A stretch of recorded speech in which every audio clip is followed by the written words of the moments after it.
Hey, good afternoon, Raging Rhinos. Or sorry, Raging Roosters. My name is Rock, and CrankyRhino put out a request to have a VOD review and get some coaching and maybe find out what we can be doing better, what we can be doing differently. And so for this particular game, I will be reviewing your your Towers of Doom game from your NGS match this opening season. So when you're playing on every map, you want to kind of have at least an idea of what you're trying to do from a win condition perspective. So I'll just kind of float around on Diablo here for a sec as I talk. So as you're talking about win conditions, one of the things you want to make sure that you're doing is you are trying to understand how are you going to knock over the enemy team's core. It sounds silly, sounds simple, but every game should have a win condition. Sometimes that happens through team fights, sometimes that happens through the objective, and sometimes that happens through what I'll just call macro play. That was a really good attempt at a flip there, Dcheeser and Cranky. So as you guys are playing Towers of Doom specifically has, I'll say it has 3 ways to be played in general for the map strategy. And then you've got probably what I would consider 2 ways that most people play for the win conditions on this map. So most people will play effectively a double soaking top and mid with a 4-man sieging bottom. And everyone tends to know and is aware that the bottom temple, or the bottom building, is most important because it controls where the 6 minions go as far as being able to get victories and get wins. So with kind of all of that in mind, looking at your team's composition, the question becomes is, how do we get kills? How do we win? What do we do? So Diablo is one of the best engage tanks. He can also be wall tank. Based on your level 1 here, it looks like you want to be more of an engage tank than a wall tank. I'm not saying that you have to take a specific thing, but since you are going for AA builds and flips, that will definitely get you more healing, so that's good. You have on your team, effectively, I would call it double mage. Yes, technically Tassadar is more sustained damage, especially with the build that you've chosen here. You're going to be more AAs, which is fine. And then you've got Azmodan as your first mage for your dunks. So the one thing your team is lacking, specifically until you guys get to 5-on-5, is lockdown. It's pretty much going to be, does Diablo get a charge? Does Diablo get a wallbang? And if he doesn't, he's in trouble. So like, I love this repositioning. You guys are doing a great job. That's a great task wall. You're getting things done and you're making it work. Right now, you guys are scaling, right? Like, Tassadar needs stacks, Azmodan needs stacks. So the fact that you're putting all this pressure on them is already good. We're looking good, so we are effectively double soaking, right? We're doing the 4-1. We've got the Hogger is battling off against Leo. In general, Hogger will probably out-clear Leo. That's a great one right there. Do we have follow-up damage? Oh my gosh, he got away again.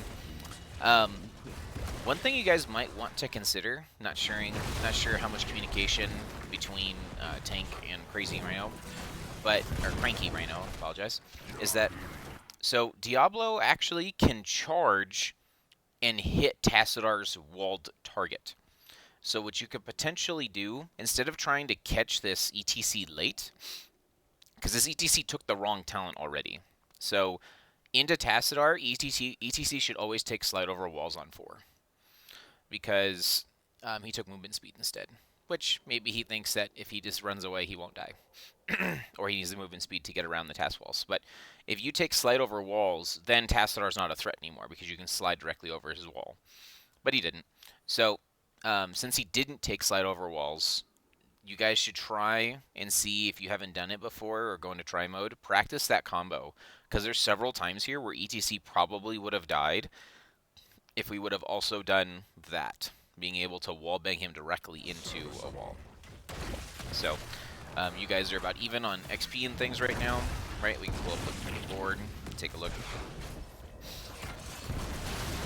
So we're trying to also, that's a great one right there. I said, we're trying to also potentially not give Zul'jin too many stacks, so I think we're doing fine here. We have the Gentleman's Agreement top. So this is our great chance here for an engage, right?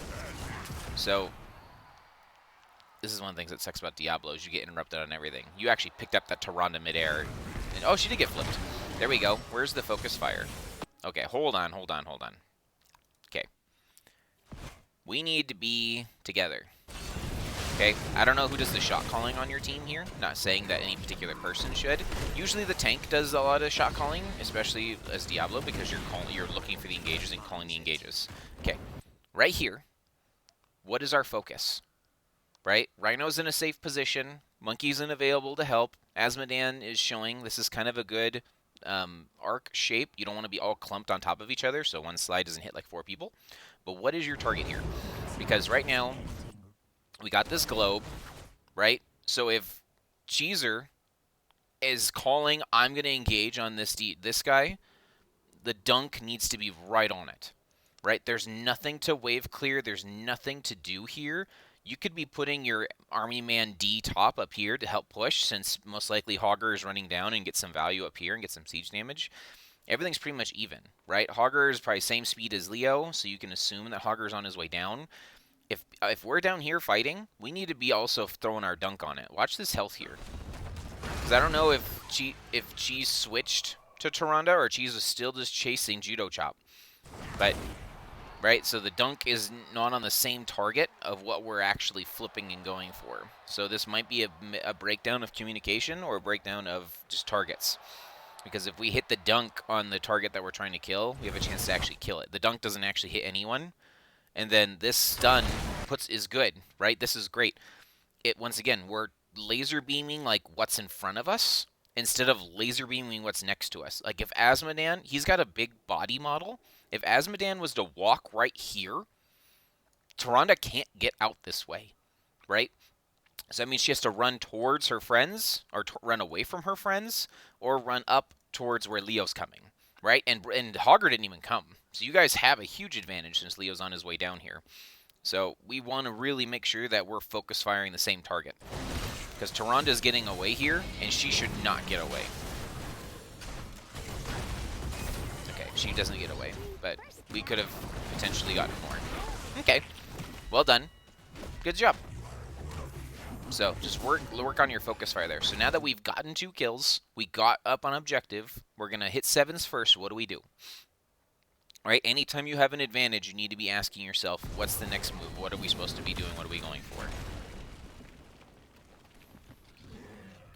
So, I'm glad that we're sieging. We have 7s. They're back to full strength. It's looking good. Good. Be careful with the AA build here, Rhino. This is one of the things that I absolutely hate about playing TAS sometimes with AA build, is that anytime you're attacking the building and one of the bad guys come next to it, it'll bounce because you've completed your quest, and then when it bounces, it then targets you with the building, and so it just is annoying. So, something to be aware of. As much as we want to finish this building, we don't want to overcommit while then getting out. Great task wall, making sure that you guys do get out. Well done. You guys are quite ahead this game. I'm surprised you lose, actually, with how well you've been playing. Okay. So once again, what do we do, right? Okay, camp's about up. Yep, we want to get that siege camp on time. Okay, you don't need to be here, Dcheeser. You need to be here. Look at where this Hogger's positioned. Hogger's running down towards you like he wants to come. Right, like look at the little directional arrow on the minimap if you need to. Hogger's looking like they're coming. Right now, we don't have anyone that controls vision. Technically, Monk can vision with his ally, but if we don't have vision, we don't know where they are. And especially since Diablo only goes one way, right? So let's say they are coming for an invade. If you're here, you can flip and push them in, or you can like wall the ETC from coming in, and then when the ETC slides over you to try and get to this, you can shove him into your team and then flip him off the point. But if you're standing here and you go and you push away, you're away from your team and they can't follow up. So they weren't there. Obviously they were doing their own, but just something to be aware of. Okay.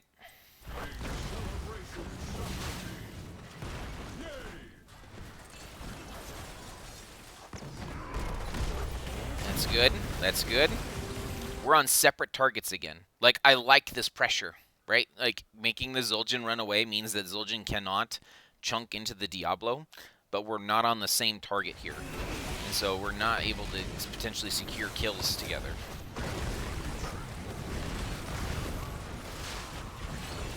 It's looking good, looking good. Okay. Are we escorting this, or are we looking to invade? That's the next call, right? We have 10 seconds till the next objective, right? If we're looking to fight for this top objective, then we need to roam. If not, we want to secure these in, because then when we have our gentleman's agreement up here, we get +1 shot, because this building is pretty much dead.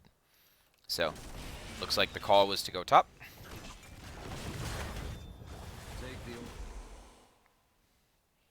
I don't know if you can actually kill this Hogger here if he does a good spin. That's a bad spin. Oh, wow. Barely lived. Okay. So now we're a little split. Right? This is a good charge. This is going to be a triple Q. We already used this to try and zone this way. It's kind of chaotic, but I think you guys are still doing okay. That's another bad Hogger spin. I don't know if you can focus fire that Hogger after that unstop, because we were kind of on this side too. We're going to lose 2 people here. Oh! We made it. Oh my gosh. Yeah, it was a little crazy. If we're going to go for the invade, right, it's almost better to throw everyone at the invade first than to backcap then invade. Just because at worst there, we would have killed Hogger when he was there if we had everybody here. And then it would have been a 4v5 to where you could say, yes, we want to continue to be on this side, or no, we can back up. But it just got awkward, and so they ended up getting their trade and defending bottom.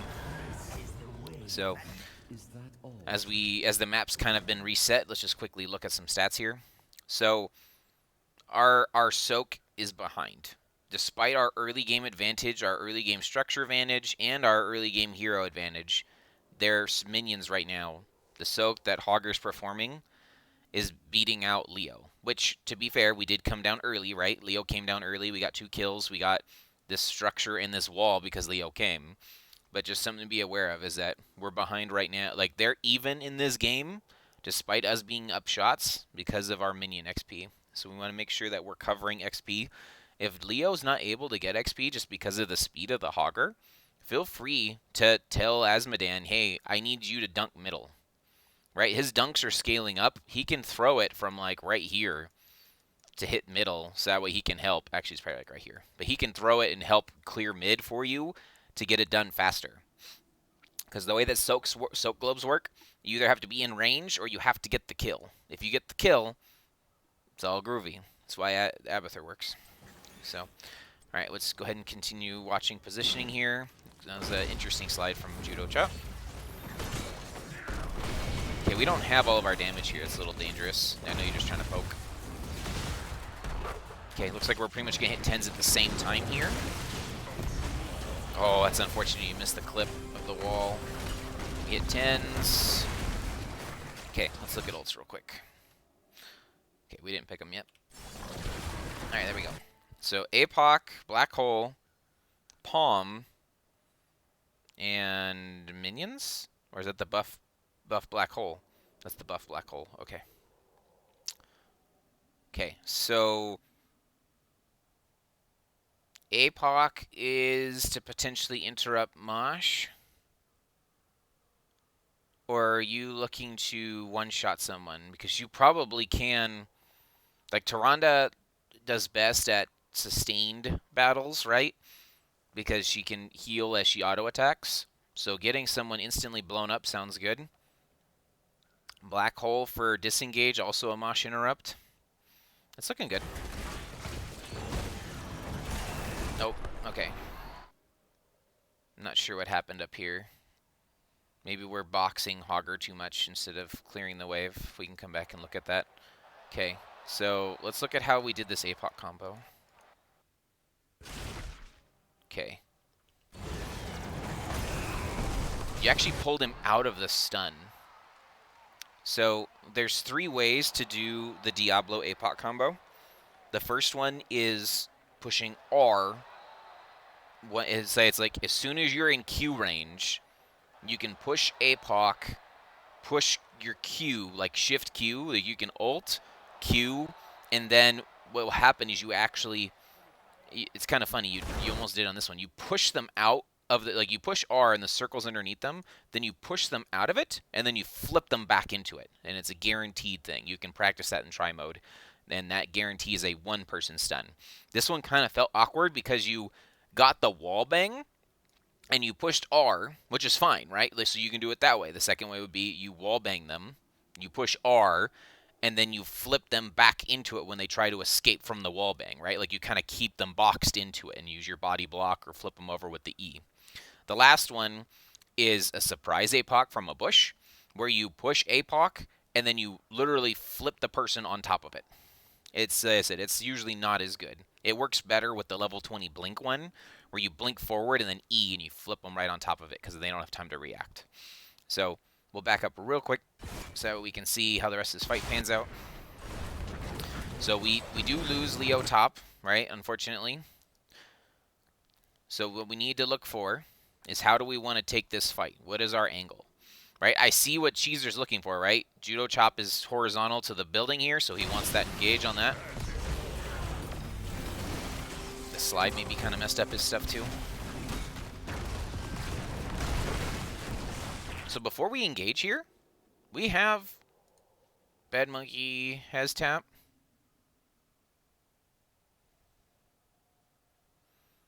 Is that showing me if you have tap or not? I thought it showed me on one of these things. I think you have tap. Yeah, BadMonkey has tap. Rhino does not. So feel free to make the engages that make sense.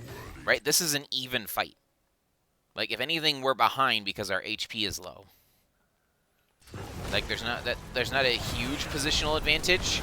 Again, we're kind of on different targets, which is okay. Like, Monk has the mobility to be punishing other people and doing the other stuff, right?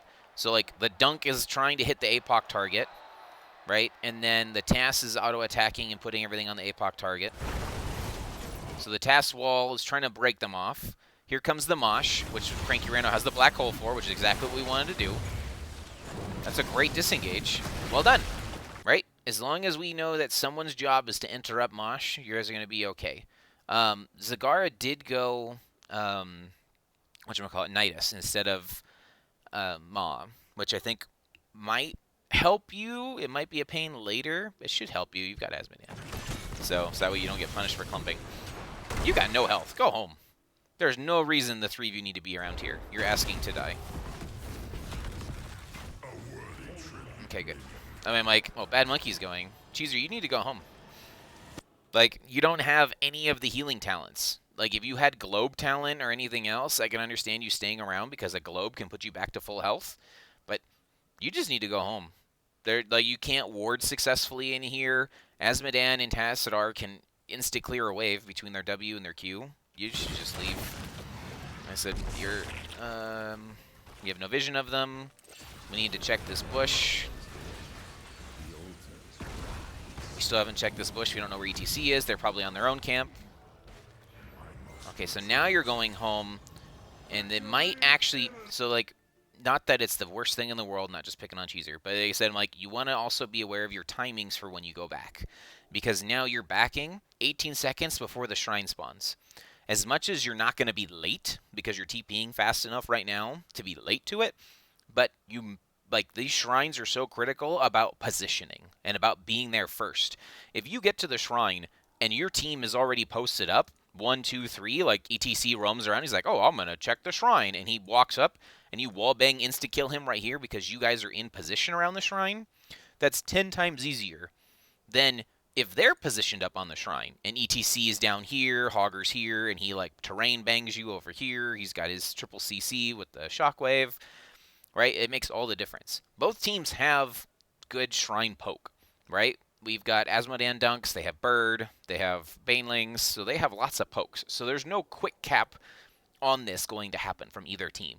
So it's going to come down to who positions and who team fights well. And right now, Red has good positioning. Hogger's on his way down, a little bit ahead of Leo, right? And our Diablo's going home. So we potentially might even decide, depending on when the shrine spawns, to not actually go for this shrine. Like, we're up shrine. You don't technically have to fight for this shrine if it's an even 5v5. right? The longer we fight, the longer that Zul'jin gets stacked, and that's when Zul'jin becomes a problem. So if we don't technically need to fight them for this. So let's see what happens. Okay, so they're set up first, right?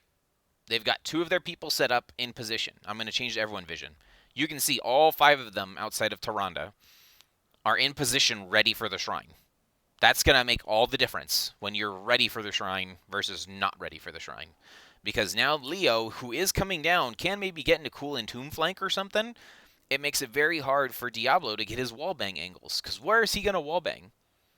Diablo has to either wallbang at this near edge, this edge, or on the back of the shrine. If they kind of hold middle like they're doing right here, there's no real great positions to wallbang.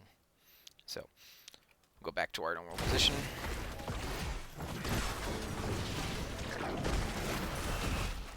Okay. It's a good dunk. Dunk finished. Rhino's dying. Palm went out on Rhino, and oh, it didn't land. Okay. Let's take a look again at what we just did there. Because... So Rhino's coming to the battle half health. I don't know if you have tap or not, but as a team we should be communicating and coming to the 5-on-5 team fights at full resources. And then BadMonkey, I think, was more healthy, but got chunked from the Zul'jin that's been sitting here auto-attacking. Right? So we already have 2 people chunked out from their positioning around the shrine. And then Rhino has to stand still. Right? Rhino's damage is from auto-attacking. So him standing still is them saying, hit me. And as much as Leo's here, like, Leo isn't able to, like, peel, if that makes sense. Leo only has an Entomb. Sure, you can Entomb, like, right here, and, like, maybe block them out. But, like, obviously the goal is you want to maybe Entomb and then APOC or Entomb and Black Hole or whatever. But just, like, these guys here are taking a ton of damage. And then Azmodan's still down here, zoned off. He finished his dunk. So, if at this point, walking up and seeing that they're in position, potentially we need to call that we just can't do this. Shockwave does hit, and so right now no one's here handling the Hogger. DoctorJ is up here, but he's not sucking or getting a hand on anyone. He was sucking Hogger earlier, but right? So that's just unfortunate. I don't know. It's always hard to know who should you palm, right? Palm yourself or palm that. It just it was 50-50. I said it's like I probably would have palmed myself just because I saw the Hogger was running at me first, but it's always hard. So let's see what else we do over here, because we know he dies. So, and then DoctorJ just gets torn apart by all of the AAs, right? There's nothing really he could do. So, yeah, that team fight really didn't even happen. We didn't push any of our ults outside of Palm, right? Like, we didn't get the engage that we wanted. They got an engage on us, and I wouldn't even call it an engage. They just positioned up. So, if we're planning a 5-on-5 fight, we need to get to the objective on time and be ready. And whether that be our resources or our positioning, we want to make sure. And then if we're not going to, and you realize, you know, because every decision has a cost-benefit analysis. If you look at it and say, hey, there's no way that we can win this, okay, cool, let's go do something else. Right? So Leo shouldn't be here anymore. Leo just needs to leave. Like, as much as he can help wave clear, Azmodan can do it by himself. He needs to catch back up in the wave clear rotation, because we're down almost a full level now. See, this Entomb, I like it. Where's your DPS? Right? Like, I agree. We want to look for this. Anytime, like, because Leo's Entomb is only 60 seconds, or 50 seconds, or whatever. So it's like, so anytime Entomb's up, I agree. We want to be using it. Like, just kind of like when you use a Joe Shield. Anytime Entomb's up or a Joe Shield's up, we want to be looking for a fight. We want to be looking to use an Entomb, trap someone. This is a very, very good isolated target Entomb. I don't know if he's used Tazdingo yet, which might make him not a great target, but this is exactly what you're looking for, right? We got the Entomb, but there's no follow-up damage. Azmodan's already threw his dunk. It might come up here in a second. Right? And he did have Tazdingo. He popped it and ran away. And now, if you can, Tyrande's the target, but I don't think you can get there. Yep. So unfortunately, we blew 2 ults for no kills. And we didn't have our TAS DPS. If we would have waited half a second, Tassadar could have thrown his black hole on top of that too, and kept and like pushed the Taz Dingo into the wall or pushed the Toronto away. So just need to work on calls and work on like make sure we're fighting with our team. So we're down a level here, so we really don't want to fight them. Uh-oh. How's Hogger here and we're not here? There needs to be some sort of communication. Let me check the mini-map. I was going too fast to see. But Hogger shouldn't get free rotational value on us. Okay, right here. Someone needs to say something right here. Would it be Leo or the team on the minimap? Needs to be looking and noticing, hey, midwave's crashing. When did we last see Hogger? Hogger's top here. Hogger's top. Hogger rotated aggressively from the minimap. Hogger's clearing the wave. He stops clearing the wave. We need to be looking at our minimap, and Leo needs to be calling, I don't see Hogger. Because look at him. Look at this little arrow. He's beating right for you guys.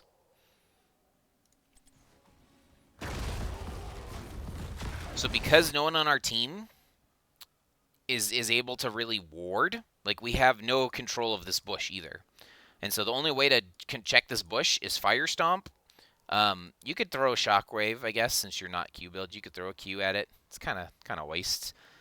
You could throw a minion. You could throw your Asmo minions into the bushes to check, and then you've also got your healing ward that you can put in there to check. But Hogger just gets a great flank. Like, there's nothing you can do here. This is a dead Rhino. Yep. Oh, that's a great palm. Oh! You actually got really close to living there. That was a great palm there. But this is part of what I'm talking about with, like, position. Oh, no. Yeah, we just gotta cut our losses. I know you can res your Diablo, but, like, losing even, 75% of your strength is not good.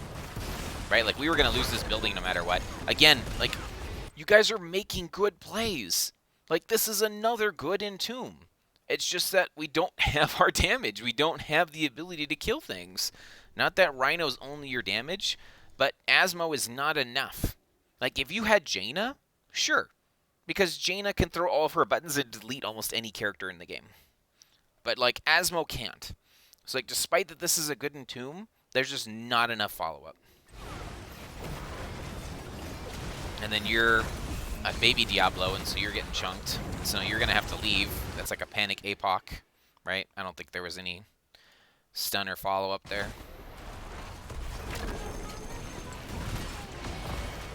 And then, like, we also mistimed our abilities. If you were looking to Entomb, he had his APOC in 3 seconds. Right? Like, we just need to sync up our stuff and wait a couple seconds there. Because what? This APOC here does what? You're interrupting. Oh, you're interrupting the Zagara channel?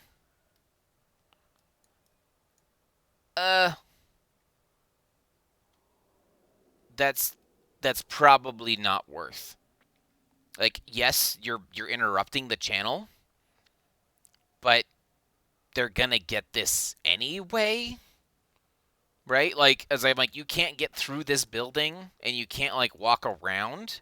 So, like, you stalling this out doesn't really change the outcome. Like, they're gonna be up 5 shots, that's okay. This is the comeback map. Like, anything can happen on this map, right? You can 6-cap and win. Just, I think you need to save this APOC for you're actually engaging or getting a fight. Because you don't really... we already used Leo's Entomb, right? So those are your 2 ways to engage in fights. Is the APOC and the Entomb. So...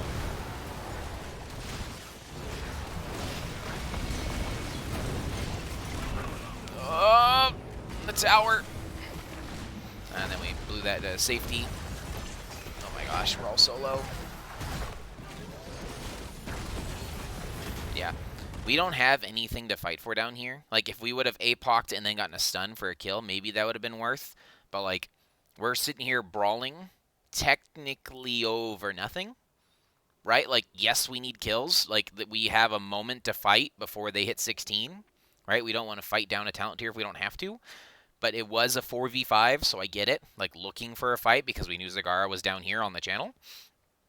So, I'm good with that. But, like, we need to attack together. Whether that be calling a target or looking at stuff. Because, like, Monk and DoctorJ, I think, were over here chasing the Tazdingo. And then, like, Hogger was here and, like, spun it, did a bunch of damage. And then BadMonkey chased him and then Blue Palm. So we're just kind of at a spot where we need to reset. And, like, and Leo needs to be getting us back in this game. Look at our soak. We're down almost 2,000 minion XP. Right? Like, yes, we've lost a couple team fights, and yes, they've gotten some structure advantage over us, and only they have the bottom structure, but Leo's gotten most of the top here. But, like, we need to get back on the soak. What's the best thing that this team can do? Right? If they keep all 5 down here, and we don't die, they get a creep wave. And then maybe they can all 5 force for this camp. And that's fine, because that means they're not getting soak. Right? So, like, we need to be able to understand what is worth fighting for and what isn't. Because if the team fight we just took is here instead of up here, right? Like, Diablo might be able to flip someone into the death zone, and you can use the death zone as your friend to get bonus damage, right? So I think Leo needs to leave, and we need to stop crawling down here and get our XP back. He's just not healthy enough, right? Like, and that sadly comes down to if you would have had your souls earlier from here on that death, you would have still been Big Diablo, not Baby Diablo. So, okay, at least Leo's going and doing it now, right? We need to get our soak back up. They're going to push down here. There's nothing we can do. Look at that. Asmodee instantly clears the wave. You don't even need Tassadar here. Tassadar could technically be pushing up here or doing something else. The fact that Asmodee can instant clear a wave, like, oh, Rhino! Oh, gosh. Alright, like, yes, I don't want them to walk 3 shots in, but they're going to be 16s, and we're down. Like, we don't have to force anything down here. That's a good dunk. Okay. So this is where we need to make a call. We're already 2 levels behind, and it's a triple altar face, right? We obviously can't give all 3. So with 27 seconds, we need to make a call. The first decision needs to be, are we going to fight for this one? If you're going to fight for it, all 5 of you need to run through this angle and cut them off. You cannot walk through this choke here and expect to get this objective. Right? Just because they have so much of the zone. That's why this bottom temple is so strong, because it controls the entry into these 2. So if we are looking to fight for the middle, we'd have to come through here. It's 14 versus 16. Right? We probably don't want to fight. So if we know we don't want to fight, we want to make sure we are here early and ready. Because what we can potentially do is get posted up, start channeling as soon as it's ready, and Asmodee can poke middle or top. Whichever one that they are actually trying to do, Asmodee can poke it. And then maybe we'll be 16s in time to do something. Or even if we're not 16s and they're sitting here channeling and there's 3 of them, we could be pushing with this huge top wave that Asmodee's doing, right? Like, we need to get 16. We can't afford to fight them down here underneath their tower.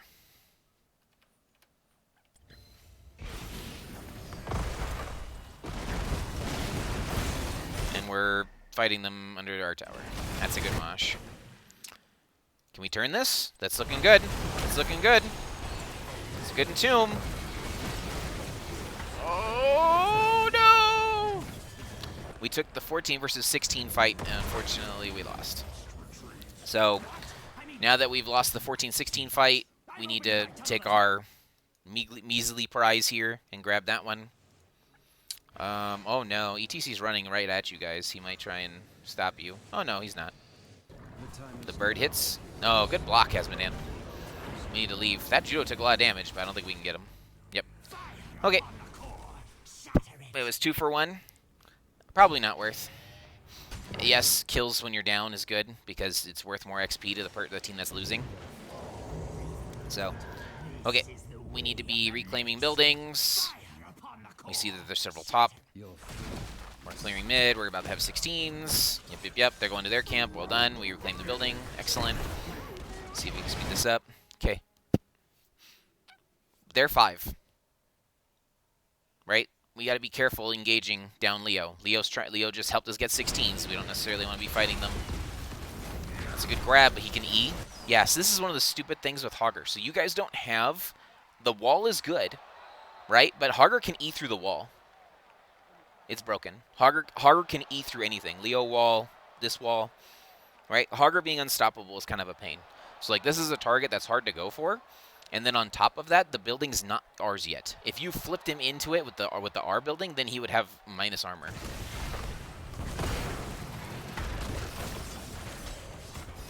Okay, this is a great opportunity, if we can get it, for Leo to get a deep flank, right? We're even talent tier. We can easily flip this building here. This is a good chance for the game to turn around, right? They're escorting these minions, so they're committed. Let's see if we can do it. Okay, we didn't call Leo down yet. Oh man. Let's just look at that real quick. Like I said, we knew they were 5. It looked like to me that we had 2 different ideas of what's happening. Because, like, Diablo, where's your wallbang here? The only wallbang you get is either what you did, the Q onto someone, flip, and Q back into the wall here, or up here. Right? So this really isn't the choke that you want to fight for, unless you're going to initiate with your APOC. So if you do the APOC Q, right? Like, not that I want you to fight 4v5. This does look like a really good clump. But if you can get an APOC clump here, that'd be worth something. Because, like, right here, I'm not sure if Karazim's thinking that he can punch Willow, but this is a little bit overextended. So then he needs someone to help him. And so, like, unfortunately, that's one of the problems with Diablo, right? Diablo only goes one way. So now we're chasing Cow here, who's low. And then they're going to go in on BadMonkey here. Right? Or BadMonkey's trying to get in range of you to palm you. And BadMonkey just ends up getting blown up in the crossfire. Yeah, and then the APOC's just too late. I was like, Rhino might just die. No, that doesn't happen. Don't forget, Diablo, you can use Hogger's terrain. If Hogger leaves his terrain up, you can wallbang into his terrain. See what I mean? Look at this deep flank. That you guys are doing the right things, just at the wrong times. Like, this is a 3-man, 4-man entomb here.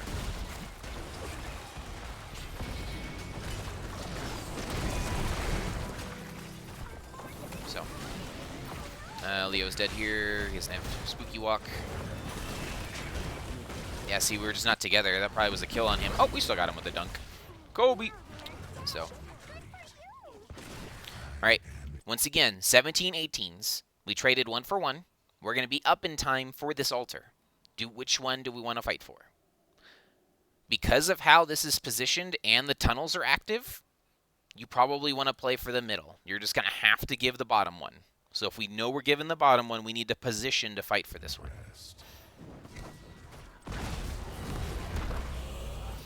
Okay, so we're not on the same page here. This build, like... The altars are about to spawn, and we're looking at building, we're looking at mercs. See, oh my goodness.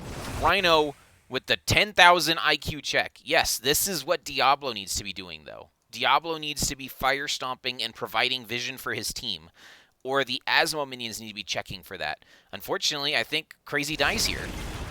Yeah, like, that was 100% exactly what I told you earlier, why we can't run this way when they control bottom, right? If they set up and have positioning ahead of us, we're in trouble.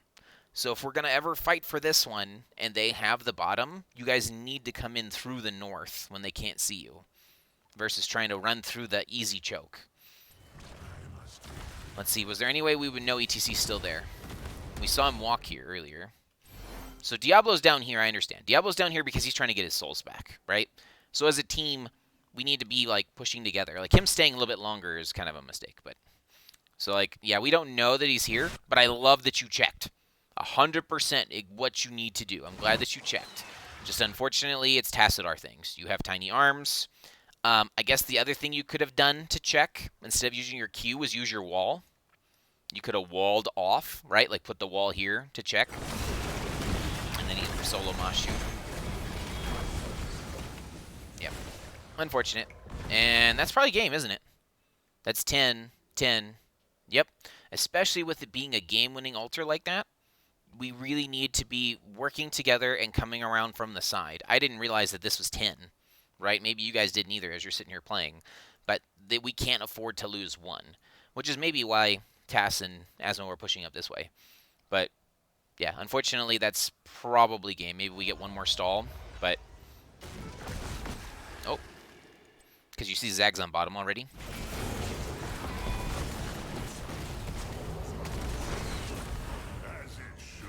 Oh, okay, so we got a chance. Right? They're giving us a chance to fight. It is 4v5, but we need to figure out what we're doing. If we're killing, or are we defending? Because this Zagara just walked into a terrible spot. Like, if Diablo's charge is up, this is the target. Right here. As much as you want to chase these two, look at where our team is. Like, I don't know where Hogger is right now, but this Zagara has no mobility and is walking right into a perfect wallbang. There it is. Oh, but the other team got CC'd. And we pushed him out of the thing there, and then the APOC again is off. Okay, we got a kill. 4v4. So we can hold, we can stall, right? We just need to stall. Tassador's on his way. The Entomb is on a good hero. That's a hero that can die from the Entomb. The dunk hits. Oh, the Zul'jin. Late game Zul'jin things. Oh, did you, I guess, rank Cranky AFK'd? Because he could have been here and tunneled through to poke here. But I agree the game's probably over, but I don't know. I guess we could have tunneled through and came to help. So that's unfortunate. I honestly think that you guys were winning the early game, and then once you guys started having those 5-on-5 team fights, we weren't getting kills with our combos. And so when Diablo is the only CC in the 4-man, like yes, Tasswall is technically CC. When he's the only CC in the 4-man, we need to be following up on his abilities, right? And then Diablo, I say it's either we're following up on Diablo's abilities or Leo's getting the big entombment flanks, right? So, right. Quickly, we'll do talents. This went on a little bit longer, but first time I've done for you guys and being able to look at some stuff. So, AA build, and then switch to W? Does W physical armor into the Zul'jin? Oh, they reduces their armor. Oh, I guess it don't matter. What is the task on there? I don't remember what AA goes on 13. I would have probably taken Shadow Walk. It gives you armor. Like, you technically have the only armor rep on the team, so you might be stuck picking this. But it reduces physical armor and you're all magic damage. But this would have been really strong, just because you could have invised away, as well as gotten armor for yourself while you're being attacked. So, and then... It doesn't really matter. I think either one of these is fine. If you were hitting more people with your W's, great. If not, 6 or 8% bonus damage is nothing to laugh at. So both of those are good. Diablo. Okay. So this is Q build Diablo, which is fine. You've picked all the right talents for Q build to Diablo. My question is it right? So the Feast Over Fear, you're playing it correctly. You guys did a lot of flips, then charges, which is really good. This is great because you get armors and soul from what you're doing. You're getting lots of charges to get your souls up quickly. This is where I think is potentially a problem. So you don't have space to auto-attack, if that makes sense. So once you go in, you don't have other people that are going to be trying to box you, right? Like, you engage on ETC, he's going to slide away or slide you back. You engage, like, if you get engaged on after you've flipped, you're getting stunned from 3 or 4 different targets. This is really hard to get value out of if you're not able to work together. Because if you have the Leo, though, right? Like, the Entomb lands, you charge the person in the Entomb, and then you get to IAA and get another charge off. Like, that'd be huge. It just didn't happen. But without an additional CC in your 4-man, I don't know how many more auto attacks you get to actually reduce the cooldown significantly enough to do something with it. So then APOC, I think, just practice some of the APOC combos. So that way you can get those solo target APOCs if we're not able to fight as a group of 5. So you did take the armor reduction. So if you take armor reduction, then Tassadar doesn't need to take armor reduction. So we want to make sure someone has armor. And then because this is all armor versus Tass is just physical armor. Yeah. And then reset. So this can catch some people off guard. This can get some cool kills and be flashy and get some plays, right? Because you can charge in on, like, you know, Zagara or Tyrande that thinks she's safe because she's not by a wall, flip, and then pull her back into your team. I like it. I think it works with the Q build. Just got to make sure that we're doing it in position and working together as a team to follow up on your flips. Because there's a couple where, like, people were being pulled back and forth and it wasn't really clear. So, Leo. Okay. Renewal. Rage. So AA build Leo too. Okay. So Osin is really good if it means you show up to every team fight at full health. Right? If you're not showing up to every team fight with full health, or it's like Field Tend to Death is huge because it works on both your minions and their minions. So that might be just something to play with and see how you feel. Because most of the time the activatable to heal isn't going to save you. But if you come to fights with full health, that's huge. So, but Field Team to Death is a really good talent because it works on both your minions and the enemy minions. I don't know if you need this slow. You were responsible for double soaking for your team, and Hogger out clears you. So I would have taken Neil Peasants. I know you don't need Neil Peasants to double soak, but because of your speed of wave clear, you would have been able to catch up and be ahead of Hogger more often, or catch up to Hogger more often with Neil Peasants. The slow's good, but the question becomes, who are you slowing? Right? Like, your engages were the Entombs. It'd be a lot different if you were like 4-man Leo or something, where you're starting off with a slow. I agree that this slow helps you land your W more, right? Like, it helps you land your suck. So, I think that's the right one. Increasing the range is good, because obviously people are going to run away from you. You get more off. That's correct. I don't mind AA build. Like, I think AA build's fine. Which is potentially why the slow is good, because then you get more AAs when they're already slowed next to you, right? Because the slow is now 20%, so increases it to 60%. Yeah, so you have a 60% slow. Yeah, so that gets you more AAs. So I get it, right? It's just as money. It's like, what does the team need to fight together?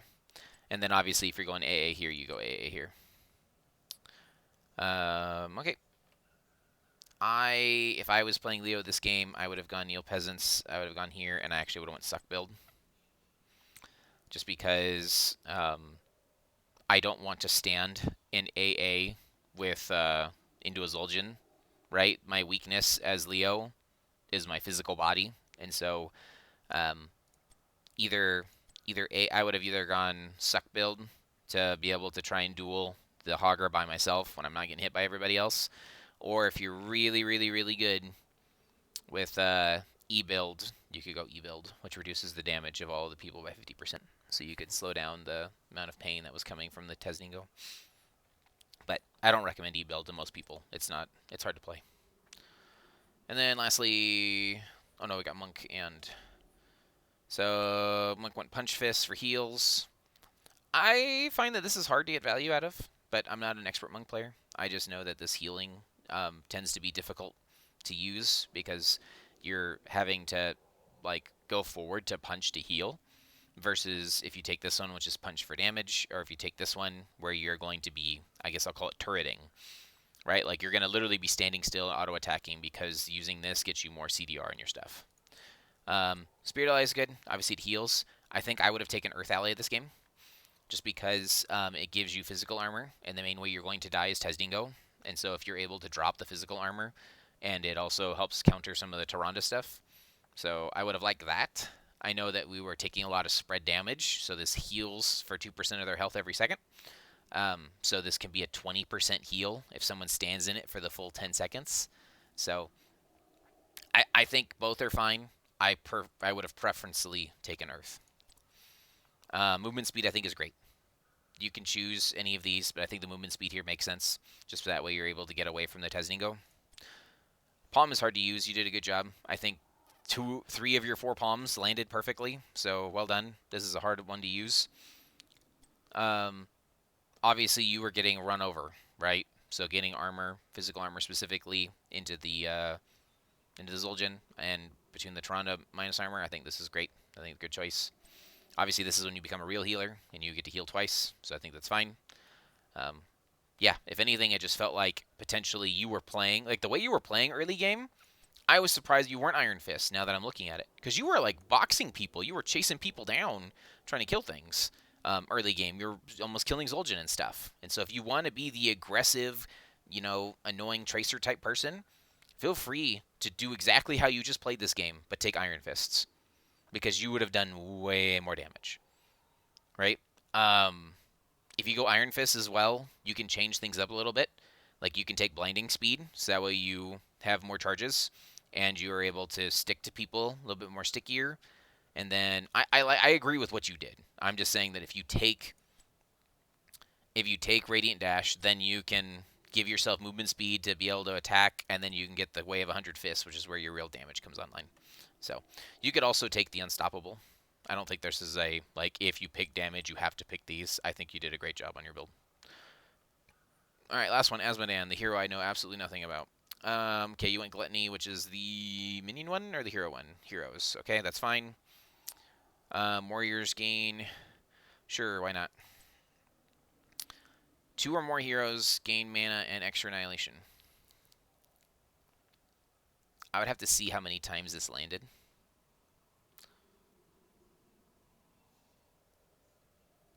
It felt like you got a lot of your E's off without any interruption. Yeah, I like both of these ults. This one helps you push buildings, so if you need to get buildings down, that would be huge. And then Tide of Sin's good for the team fight. Empowers allies. The cooldown of the is by 2 and 20% movement speed, increased damage to friendly minions, mercenaries, and Asmodan summon minions. So it doesn't empower. So this helps with your macro pressure. Okay. I think it's fine. Right? Like, obviously, if you took the E here, you should take E here. I would have liked to maybe see this one, just because that way it does more in the team fight, because you're not really being the split pusher, but I think they're both fine. And then, obviously, yeah, you're going for Q builds, so you need more damage. Trample could have been effective for you, too, to be able to get you away, as well as doing damage. Additional 4% of their maximum health.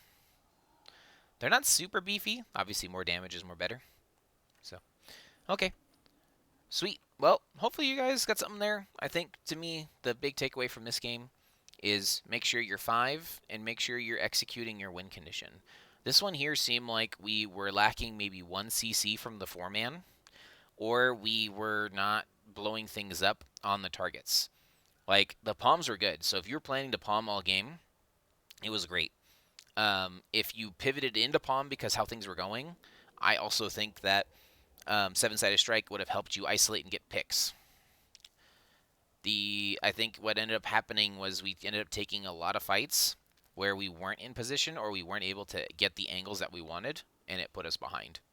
So I think if you want to run this exact same comp next time, we need to be 5 when we engage, because there's at least 3 or 4 engages where we just weren't 5 and we blew ultimates for it. We probably want to do a couple more single target APOCs, where we APOC and then charge and flip and secure something, because AA Tassadar can't move, right? Like AI Tassadar is like going to be like turreting, trying to hit something, and so like if the target's not stunned and CC'd, like AA Tassadar is not doing damage because he can't move. Everyone else can auto attack and move. He can't. He needs to channel his beam, and so potentially maybe a different AA hero here for Tassadar if you have other additional heroes or whatever. Not saying your hero pool's bad, just like something that works better with this. And then if you're gonna take Diablo Tassadar for the combo, practice that combo. Practice the wall and then charging into it, because you actually get a lot of free stuns that way, and you could have gotten a lot of damage, especially since Diablo was Q build, right? Let's help our Diablo out. Like, if Diablo's like, hey, can you wall, Zagara? So you throw the wall down and boom, you hit Zagara. Zagara doesn't have time to react because the wall's already placed, right? And then because you've hit the wall and you're following up, you can now get an AA range. And then as soon as the Zagara is about to walk away, Diablo flips and he's still in AA range. And then you get to Q and W and hopefully Zagara's dead, right? And then the punches from the monk and a Q dunk, right? It's a little bit more focus fire. So, all right. Best of luck, Roosters. I'll catch you on the next one.